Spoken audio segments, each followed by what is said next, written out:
dia. Estamos iniciando mais um programa Vida Devocional, direto da sua IPP-TV. Essa TV que tem sido um instrumento maravilhoso para levar o Evangelho, desde aqui de São Paulo até os confins da terra. A Igreja Presbiteriana de Pinheiros tem sido uma bênção, na proclamação do Evangelho. E a IPP-TV, que é uma TV missionária, ela cumpre esse objetivo. Que bom chegar até você, aonde quer que você esteja, para trazer uma mensagem de fé e de esperança. Eu quero já aqui falar com aqueles que estão participando conosco, aqui no chat, na programação de hoje. Por exemplo, nós temos aqui a Karina Mirelli, que já está dando o seu bom dia e que Deus abençoe em nome de Jesus. Temos outras pessoas também participando da nossa programação, como a Fran Duarte, a Delva Souza, sempre presente nas nossas programações, a Rosângela Fidelis. Também temos aqui a Josi Oliveira, a Maria Solange, aqui Envelopes, Papelaria também, participando, Roberto Carlos, Sandra Amaral, Naita Simões, a Meris Aranha, enfim, muitas outras pessoas, assim como a Cida Danelucci também participando. Então, eu gosto sempre de citar o nome daqueles que estão presentes na nossa programação, porque é muito bom tê-lo conosco, participando desde o início da manhã até a noite. Muitos ficam conosco também na madrugada. Então, eu espero que hoje esse momento devocional, da vida devocional, possa encontrar o seu coração com a expectativa de ouvir Deus falar ao seu coração. É sempre bom chegar até você e eu quero aqui encorajá-lo a você estar participando, deixando o seu comentário. Um comentário pedindo orações. Logo após aqui a exposição da palavra, nós estaremos orando por você e pela sua família, ok? Mas hoje eu quero compartilhar com vocês um texto que está em Marcos capítulo 1. Nós leremos dos versículos 16 a 20. Marcos capítulo 1, 16 a 20, que diz assim: Caminhando junto ao mar da Galileia, viu os irmãos Simão e André, que lançavam a rede ao mar, porque eram pescadores.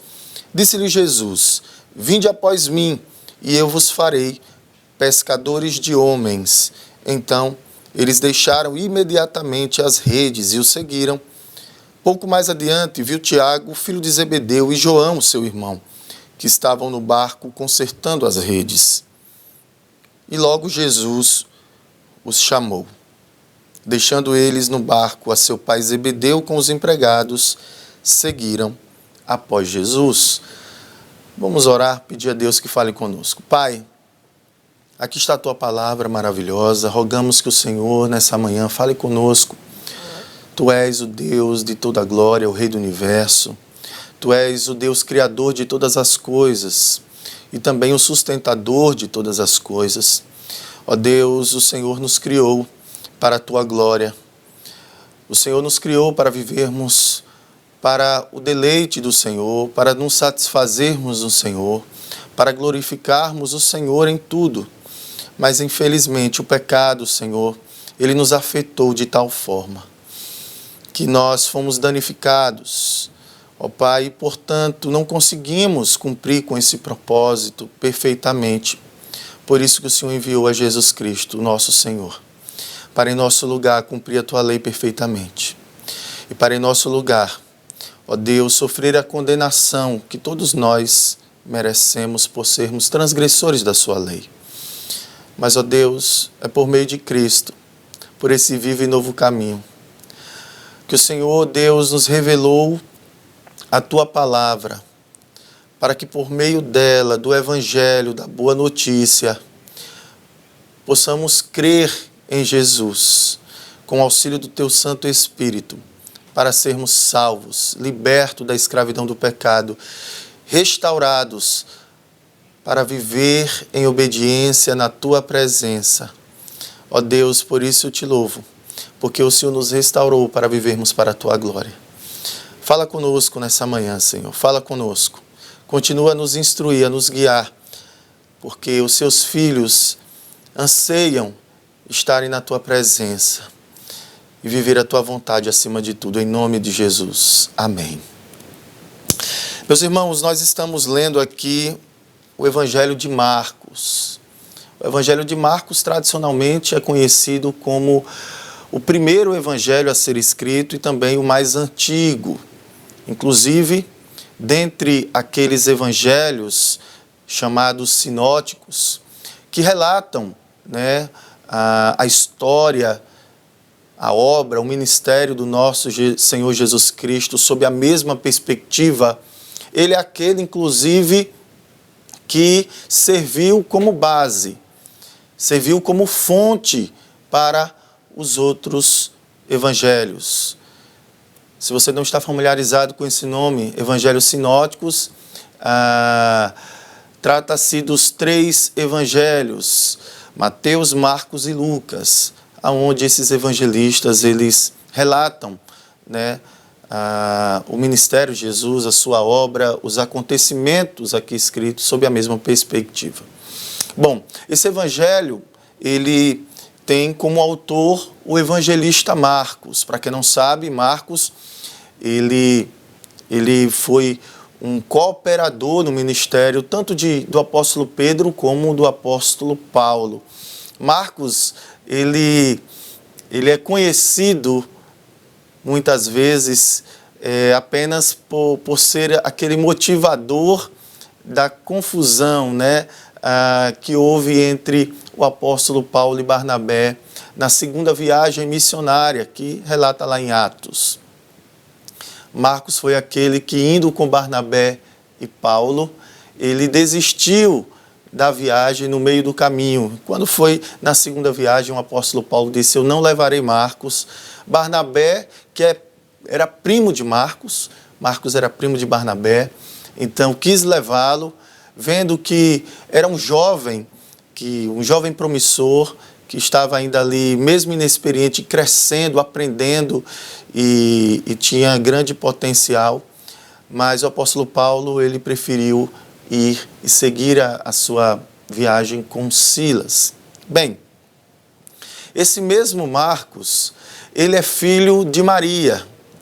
Maria, que foi uma serva do Senhor Jesus e que ali no início da igreja primitiva, ela reunia a igreja na sua casa. Inclusive, em Atos 12, nós encontramos Maria ali, juntamente com a igreja primitiva reunida na sua casa em oração. No relato em que Lucas, né, em Atos, ele conta a história do apóstolo Pedro sendo preso, no tempo em que a igreja sofreu grande perseguição. O apóstolo Tiago foi morto a fio da espada e no mesmo caminho Pedro seguiria para ser morto. Estando ele preso, o Senhor enviou um anjo, libertou Pedro. E Pedro, então, assim que saiu da prisão, ele correu para a casa onde estavam os irmãos, e era justamente a casa de Maria, mãe de Marcos. Então, Marcos, ele foi criado nesse ambiente. Eu acredito que desde a sua juventude, né, ele teve essa experiência de ouvir o Evangelho, né, tendo a sua mãe como uma fiel. E ele pôde, então, ser discípulo, né, de homens experientes como o apóstolo Paulo e também o apóstolo Pedro. Inclusive, os teólogos dão a autoria a Marcos, mas defendem também que Pedro o que dita para Marcos. Marcos é apenas o escriba, aquele que escreve, mas sob a ótica de Pedro, né, que foi testemunha ocular da vida, da obra e do ministério do nosso Senhor Jesus Cristo. Enfim, trata-se de um evangelho muito importante. Trata, né, de uma escritura que ela foi inspirada pelo Espírito Santo, é a palavra de Deus inerrante, é a palavra de Deus que ela é autoritativa, é uma palavra suficiente, que chega ao nosso coração como uma palavra que transforma a nossa vida. Principalmente porque o propósito deste evangelho é justamente mostrar que Jesus era o Cristo, que Jesus é o Filho de Deus, né? Jesus Cristo é um evangelho dinâmico, que ele está em movimento, porque sempre está relatando principalmente os atos de Jesus, a autoridade de Jesus, através dos grandes sinais, né, milagres que ele operou. Então nós louvamos a Deus por essa porção da palavra do Senhor. E aqui no capítulo 1, né, nós lemos os versículos 16 a 20, mas você vê a tese desse evangelho logo no primeiro versículo, quando diz princípio do evangelho de Jesus Cristo, o Filho de Deus. E logo de cara nós vemos não a genealogia de Jesus, como por exemplo relata Mateus e Lucas. Mateus foi escrito para os judeus, para provar que Jesus era o Messias, aquele que foi prometido desde o Éden, desde Gênesis 3,15, quando Deus ele fez ali a promessa do Messias, certo? No proto-evangelho, né, que da mulher nasceria um que pisaria a serpente. Esse seria o Messias, aquele que restauraria todas as coisas. Já Lucas escreveu para os gregos, né? Então, nós encontramos aqui Marcos falando para os romanos. E ele começa de cara relatando a história de João Batista, né, aquilo que foi prometido em Isaías, quando prometeu que Deus enviaria um profeta, aquele que seria o mensageiro que prepararia o caminho do Messias, né, do seu filho, de Jesus. Então, voz do que clama no deserto, preparai o caminho do Senhor. Então, esse foi João Batista, que apareceu no deserto pregando e batizando, e foi ele quem batizou Jesus. Logo após o batismo de Jesus, Jesus foi enviado, né, foi levado, conduzido pelo Espírito Santo até o deserto para ser tentado pelo diabo. E após ter sido tentado e então vencido aquela tentação, Jesus inicia o seu ministério na Galileia. Jesus escolheu a Galileia para ser o local ali, a sede do seu ministério, onde ele iniciou o seu ministério, mais precisamente na cidade de Cafarnaum. Veja que nos versículos 14 e 15 diz assim: depois de João ter sido preso, João Batista, foi Jesus para a Galileia pregando o evangelho de Deus, dizendo: o tempo está cumprido e o reino de Deus está próximo, arrependei-vos e crede no evangelho. Então, Jesus, ele iniciou o seu ministério ali na Galileia, e então, pregando o evangelho, muitas pessoas passaram a conhecer a Jesus. E na sequência, o texto diz que quando Jesus ia caminhando junto ao mar da Galileia, então ele encontrou 4 pessoas, 4 homens, esses que viria a ser então os seus primeiros discípulos, ok? Então, é baseado nesse chamado de Jesus aos 4 primeiros discípulos, Simão, André, o seu irmão, João e Tiago, filhos de Zebedeu, é que eu quero trazer a seguinte mensagem, baseado no tema as características do chamado de Jesus aos seus discípulos. E qual é a primeira característica que nós encontramos aqui, meu irmão? A primeira característica do texto é que o chamado é um chamado soberano. Sim, é um chamado soberano, porque ele não depende do homem, mas certamente Jesus, ele foi ao encontro desses discípulos de forma intencional. Eu não acredito que Jesus estava apenas passando ali na Galileia, no mar da Galileia, e de repente, por acaso, encontrou esses homens pescadores. Não.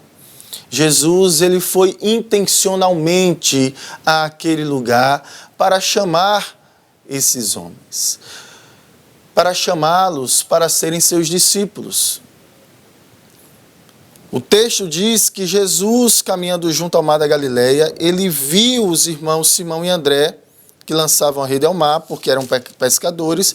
Então Jesus disse-lhes: vinde após mim, e eu vos farei pescadores de homens. Então Jesus, ele tinha um alvo, ele tinha um propósito. Ele não estava passando ali por acaso. Da mesma forma com Tiago e João. Pouco mais adiante ele viu Tiago, o filho de Zebedeu, e João, seu irmão, que estavam no barco consertando as redes, e logo os chamou, deixando eles o barco, passou a seguir Jesus. Então Jesus, ele nos chama, o chamado de Deus, o chamado de Jesus para os seus discípulos é um chamado soberano. Não existe nada em nós, meus irmãos, que possa ser motivo suficiente para que Jesus ele possa nos escolher, para que Jesus ele possa nos chamar. O chamado que Jesus faz aos seus discípulos, o chamado que Jesus faz àqueles que ele quer para que sejam seus discípulos, é um chamado soberano, porque está baseado, acima de tudo, na eleição incondicional de Deus. Esses homens eram homens simples, eles eram pescadores. Inclusive, se nós estudarmos um pouco mais sobre a vida de Pedro, nós veremos que ele era um homem indouto.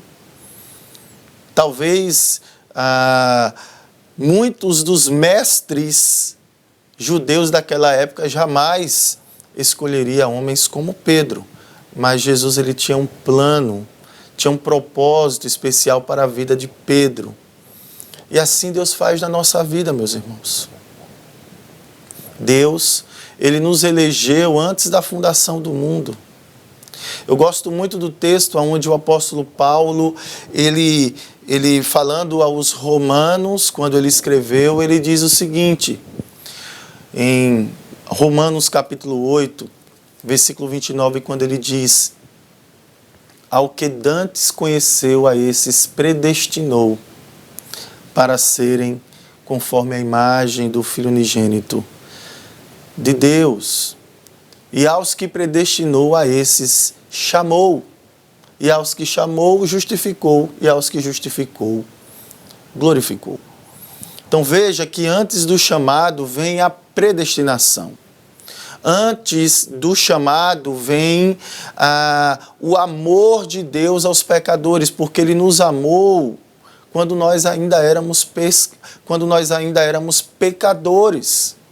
Então não existe nenhuma condição para que Deus nos ame, para que Deus nos predestine, para que Deus nos escolha, para que Deus nos chame. É um chamado soberano. Além de ser um chamado soberano, é um chamado eficaz. E olha aqui uma outra doutrina maravilhosa, né, da nossa teologia reformada. O chamado eficaz. Eu costumo exemplificar o chamado eficaz da seguinte forma. Imagine você passando em uma avenida muito movimentada e à frente de uma determinada igreja está uma grande faixa com parte daquele texto de Mateus 11, 28, que diz assim: vinde a mim todos os que estão cansados e sobrecarregados, e eu vos aliviarei. Então, aquela faixa está convidando, está chamando a todas as pessoas que passam naquela avenida a entrarem naquela igreja. Só que milhares de pessoas passam e a maioria delas não atendem o chamado e não entram na igreja. Mas aquelas que são tocadas pelo Espírito Santo, aquelas que de uma forma sobrenatural, elas são vivificadas, os seus olhos são abertos para enxergar esse chamado. Elas se sentem atraídos, essas pessoas se sentem atraídas pela maravilhosa e irresistível graça de Deus. E essas pessoas entram naquela igreja, e assim que elas entram na igreja, elas encontram uma outra faixa com um outro texto dentro do templo que diz assim: ninguém vem a mim se o Pai não o trouxer. Então veja que todos eles são chamados, e esse chamado é conhecido como o chamado geral do Evangelho, para todos. Mas somente aqueles que são convencidos do pecado, da justiça e do juízo, aqueles que são convencidos pelo Espírito Santo, aqueles que são regenerados, aqueles que os seus olhos são abertos e agora o seu coração transformado passa a desejar a Deus. Somente essas pessoas atendem o chamado eficaz. Somente essas pessoas se convertem de fato. Somente essas pessoas passam a seguir a Jesus e ser os seus discípulos. Então, além de ser um chamado soberano, é um chamado eficaz. E aqui nós encontramos justamente aspectos, características desse chamado como chamado eficaz, porque assim que Jesus chama-os, eles respondem positivamente. Eles não rejeitaram o chamado, porque o Espírito Santo, pela sua graça maravilhosa, a sua graça irresistível, os atraiu e eles responderam positivamente. Além de ser um chamado soberano, um chamado eficaz, também é um chamado urgente. Porque além deles responderem positivamente, eles responderam urgentemente, imediatamente. Veja, Jesus ele disse: vinde após mim, eu vos farei pescadores de homens. Então eles deixaram imediatamente as redes e o seguiram. Da mesma forma que Simão e André responderam imediatamente, nós vimos aqui também Tiago e João, filhos de Zebedeu, quando logo o Senhor Jesus os chamou, eles deixaram então o barco com o seu pai, deixaram o seu pai e também os empregados que ali faziam parte daquela pequena empresa de pesca e passaram a seguir a Jesus. Então, um chamado que precisa ser atendido urgentemente, porque não há nada mais importante, meus irmãos, do que o chamado do Evangelho. Não há nada mais urgente do que o chamado para seguir a Jesus. Infelizmente, nós vivemos em um tempo onde há muitas pessoas colocando muitas outras coisas à frente do chamado de Deus para as suas vidas. Eu não sei se vocês já ouviram aquela história, né, quando diz que Deus ele chama uma pessoa, vem seguir-me, e a pessoa diz, espera, deixa eu terminar primeiro, né, eu sou muito jovem, então deixa eu terminar minha faculdade, deixa então eu ter já uma profissão, e aí eu passo a seguir. Aí depois a pessoa vai, Deus chama, vem, segue-me. Não, deixa eu me solidificar profissionalmente, né? Deixa eu construir aqui o meu pé de meia, como alguns falam, e então eu passo a seguir. E o tempo passa. E quando essa pessoa é chamada novamente, não, eu quero casar, eu quero ter filhos, e sempre coloca algo à frente do chamado de Deus para as suas vidas. Quando essa pessoa está na velhice, né? E muitas vezes até morre, e aí então não há mais tempo. Mas nós sabemos, irmãos, que o chamado é urgente porque nós não sabemos nem o dia de amanhã, nós não sabemos o que acontecerá conosco daqui a 30 minutos, 1 hora. Portanto, o chamado é para agora, o chamado é para hoje. Se o Espírito Santo nesse momento está tocando em seu coração, convencendo você do pecado, da justiça, do juízo. Se o Espírito Santo nesse momento está abrindo seus olhos, abrindo seus ouvidos para você ouvir, para você entender esse chamado, você deve atender urgentemente, porque não há nada mais importante do que o chamado do Evangelho para nós. Mas vejam só, Pedro e o seu irmão André, eles tinham uma profissão. Tiago e João também tinham uma profissão, inclusive eles estavam com seu pai Zebedeu, os empregados, e eles deixaram para seguir o chamado. Eu não estou dizendo que você deve abandonar o seu emprego, abandonar sua família para seguir a Jesus, não. Eu estou falando de prioridades, que você não pode colocar nada à frente de Jesus. Nós devemos amar a Deus acima de todas as coisas. E o nosso Senhor Jesus Cristo mesmo nos ensinou que aquele que não deixar pai, mãe, filho, filha, irmão e irmã, seja quem for por amor de mim, não é digno de ser meu discípulo. Nós estamos falando de prioridade. Nada pode se colocar no meio como um empecilho entre você e Deus, entre o chamado de Deus para a sua vida. Você precisa segui-lo. Infelizmente, Jesus encontrou algumas pessoas na caminhada que disse, segue-me. Essas pessoas disseram, deixa primeiro eu ir cuidar do meu pai, depois eu volto. E essas pessoas, infelizmente, elas perderam a oportunidade. Mas eu quero concluir dizendo o seguinte, que o chamado de Deus, além de ser um chamado soberano, um chamado eficaz e um chamado urgente, é um chamado providente. Primeiro que é um chamado que ele é relevante porque ele tem um propósito. E o propósito é nos transformar em pescadores de homens. Veja aí, Jesus quando disse, vinde a mim e eu vos farei pescadores de homens. Então, é um chamado relevante porque tem um propósito. Deus, ele nos chamou primeiro para a salvação.